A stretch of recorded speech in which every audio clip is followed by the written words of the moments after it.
Aujourd'hui, on s'intéresse à la fontanelle. Qu'est-ce que c'est? Déjà, on ne dit pas frontanelle, maman. Il faut qu'on se mette d'accord. On dit fontanelle.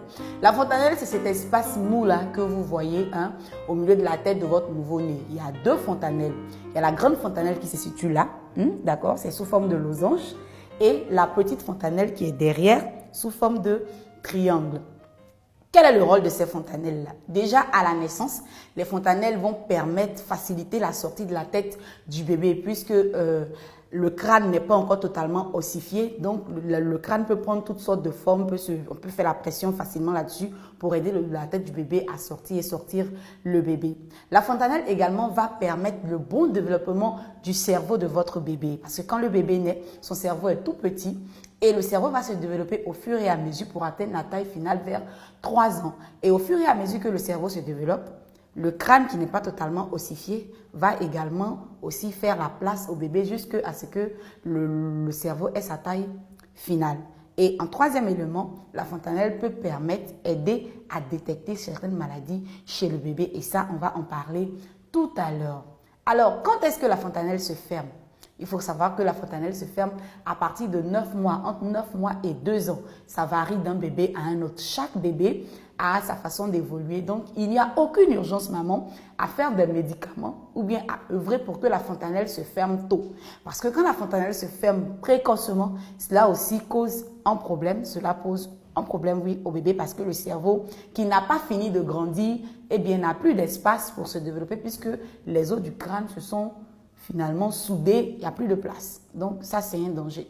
Retenons donc que lorsque notre bébé est malade et que nous disons qu'il a la fontanelle et que nous l'envoyons pour le soigner et tout ça, en fait, on soigne tout sauf la fontanelle parce que la fontanelle, ce n'est pas une maladie. Quand est-ce qu'il faut s'inquiéter par rapport à la fontanelle de notre bébé? De façon normale, la fontanelle, lorsque le bébé est calme, qu'il est assis ou bien qu'il est simplement en train de jouer, vous pouvez voir la fontanelle battre. Ça s'élève, ça s'abaisse au rythme de la respiration de bébé. Ou bien quand bébé est agité, quand il crie, quand il est fâché et tout ça, la fontanelle peut se bomber un peu et puis redescendre. Mais lorsque vous constatez que la fontanelle est carrément affaissée, c'est-à-dire que ça fait un creux. Tu regardes la fontanelle de l'enfant, tu vois que ça fait un creux. Ça peut laisser paraître que le bébé est déshydraté et ça c'est très grave, d'accord? Bébé a beaucoup vomi ou bien il a eu la diarrhée et tout ça, il est déshydraté, on peut le savoir par la fontanelle.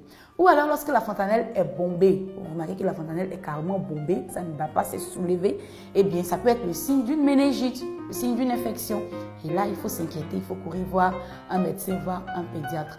Donc ça ne sert vraiment absolument à rien de mettre le doigt dans la gorge de bébé pour relever la fontanelle, vraiment c'est tout sauf la fontanelle. Voilà les mamans, il n'y a pas à s'inquiéter, ça ne fait pas mal. Lorsque vous donnez le bain à bébé, vous pouvez bien laver sa tête, lui porter son bonnet, lui caresser la tête, ça ne fait pas mal, il n'y a aucun problème, ça se referme soi-même.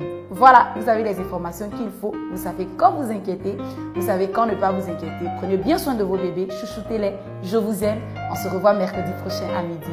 Au revoir.